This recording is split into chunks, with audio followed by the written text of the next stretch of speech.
Hi, welcome back to MQ Sews. I'm Emma. In today's video, I'm going to be talking to you about what I've been up to lately, what I've been sewing, and a few other little bits and bobs. Hopefully that interests you and you keep watching.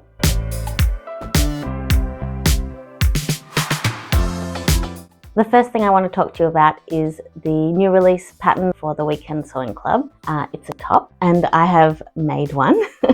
So this is the June top. It's got an elasticized neckline and elasticized cuffs, and it goes to about hip length, I think. I'll put photos up on the screen of me wearing it so you can get a better look. It is in this beautiful cherry fabric. Hello, I'm just editing the video and I realized that I forgot to mention that because this is cherry fabric, I am going to be entering this make into So Frugal. I stuffed that one up, didn't I? It's not So Frugal. I was just thinking about So Frugal because I just looked at the prize winners, but I'm going to be entering into So Fruity. So yeah, can't believe I did that. You'll find me popping in and out of this video because I realized that ADHD got me bad. I'm a bit all over the place. So if something is not going to make sense as I'm editing it, I will be popping in just to make it make sense. So please excuse the interruptions. Anyway, back to the video. I bought the cherry fabric this time last year when I was on a trip to the UK, and I bought it from Neil's Fabrics, which is in Milton Keynes. In case you're interested, that's where I got it from. I still have quite a bit left. I think I've got about 2 meters left so I can make something else. So that's where the fabric was from. But yeah, the Weekend Sewing Club is a club and you join it and you get all the previous month's patterns as well as a new pattern every month.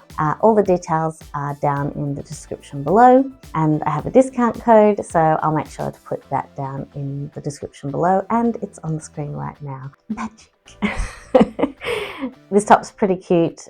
It's quite summery, or I think it works pretty well for transitional periods as well. Normally I have to do a full bust adjustment on most patterns, but this one I was able to make the size medium with no adjustments, so that was pretty good. It was a nice quick make because I didn't have to make any adjustments before cutting it out, and yeah, I could just cut it out and sew it up. And I sewed it up at the Australian Sewing Guild meeting last weekend. I managed to start it and finish it during the sewing social. The only thing I had done prior to the social was overlock all the edges, so I didn't have to take my overlocker with me. But yeah, I managed to sew the rest of the top up during the day. Also, while I was there, someone was giving away a whole bunch of fat quarters that they'd been given by another sewer who was downsizing their stash. And I've just recently used all my fat quarters up in another project, which I can't show you yet, but I will be showing you soon.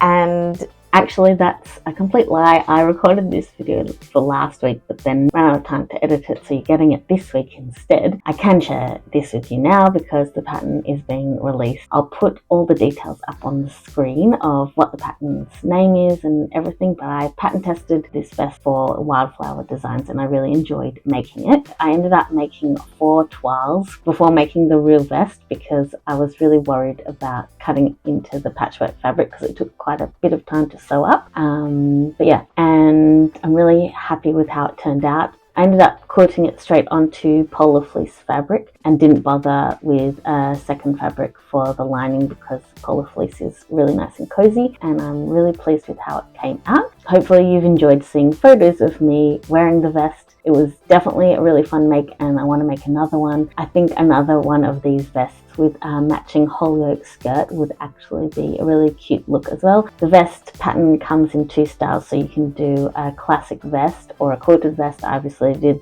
the quilted vest, and it comes in 2 lengths as well. So this is the hip length version, and you can also do a cropped length version. The pattern also has instructions for lacing if you want to do lacing. Some of the other testers put in grommets, but I ended up just doing buttonholes. But yeah, anyway. Originally, when I recorded this video, I wasn't able to share, but now I am because the pattern has been released this weekend. So go over and grab that one now.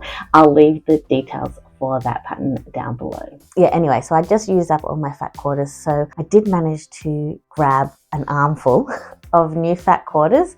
There was still plenty left for everybody else, so it wasn't like I was taking them all. I've got a little bit of a video for you of me organizing them and storing them away. I thought you might be interested in me reorganizing my fat quarter stash and seeing how I store it. So let's go over to past Emma, who was doing that. So I'm wanting to organize fat quarters, and I got a lot of them into a container to store them. I got all of these fat quarters luckily for free, so I have quite a number of fat quarters, which is lucky because my box is starting to look quite empty. So I thought that you could come with me as I organize them into here. Here I'm just removing everything from the box.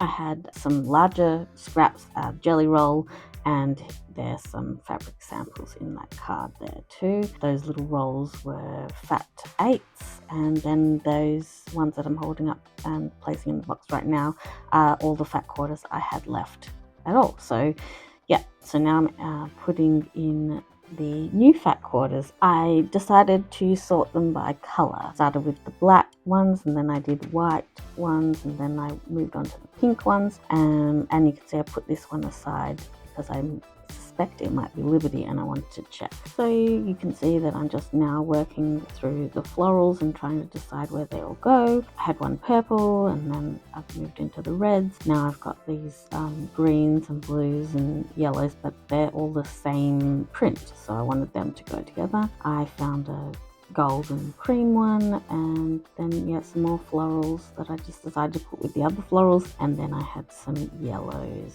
and then I wasn't sure where to put those rolls of fabric that I had either. I also had these other ones that had been in the box, and they are like 1/4 meter, not a fat quarter, and originally I was going to put them somewhere else, but I decided they should go back in the box. So I moved a few things around because I'd moved the jelly roll to stand up. I wanted to check the lid would fit, and then I kept adding in those smaller pieces of fabric and having a look, and if they were smaller than a fat quarter, I decided they would go somewhere else, like in a small scrap area, and if they had a reasonable amount of fabric left, that they would go into the box. I have quite a few kid sort of print fabrics as well because I have 2 boys, and when they were younger I used to make them stuff all the time. The foxes that are about to pop up on the screen are a panel fabric. That's it for what goes in here. Alright, so these can go in somewhere else, and just want to look up if this one is a Liberty or not, but then it will be popped in here. Yay! I now have a full box of fat quarters again, basically for the $5 that I paid to go to sewing this weekend. So lucky me. In April, it was Sew April blouse, and you may have noticed that I didn't make anything for it, and that is because I did make something for it, but I wasn't happy with it as a blouse. It was like a blouse failure.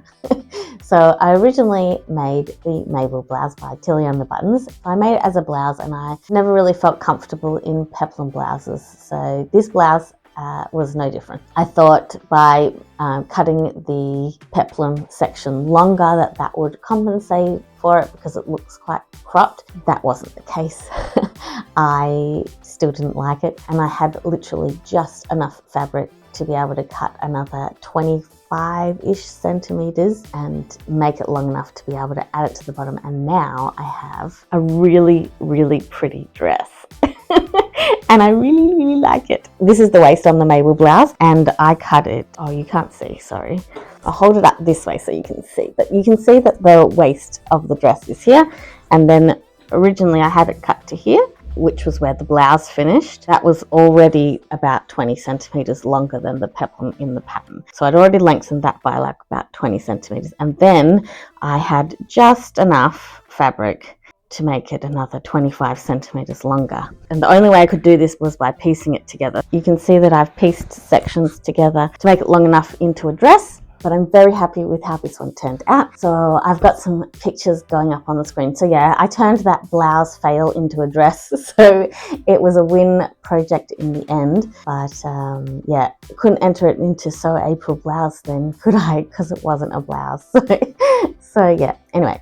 And then the other thing that I have done in the last month is go to an overlocker class to learn to use my overlocker to its fullest potential. So I've been attending class. I've done 2 classes.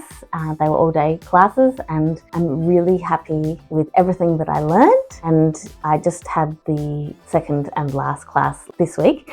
And and by the end of the class, we had made this book cover all on the overlocker, and in it contains all of the samples and stuff that we did in class learning to use our overlockers better. So I did all of this. This is all flat locked on the back there, and then there's ladder stitch on the front there. I'm really pleased with that. So that was a really fun class to do, and I'm really pleased that I went, and I can highly recommend it. I'll put the details of the class and the instructor and stuff down below. She's got a YouTube channel, very knowledgeable. Kate was amazing.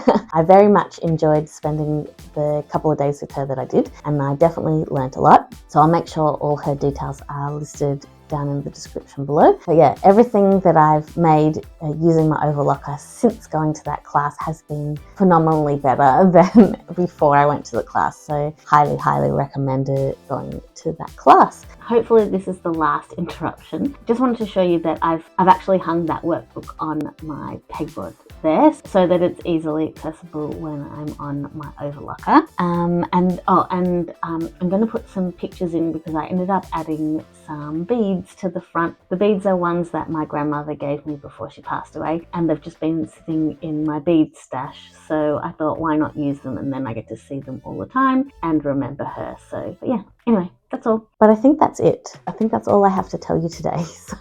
So hopefully you've enjoyed today's video. I do have one other thing to mention, that next week I'll have my Fabric Wheel of Fate video coming, the last one of the series, and I'm so happy with what I made, like really happy. I wore it out to a party last weekend, and I felt comfortable and pretty and confident. So I'm very excited to share with you what I made with that fabric from the Fabric Wheel of Fate. So make sure you come back next week to see that video. But that's it from me. I hope you have a creative day, and I'll see you next time. Bye.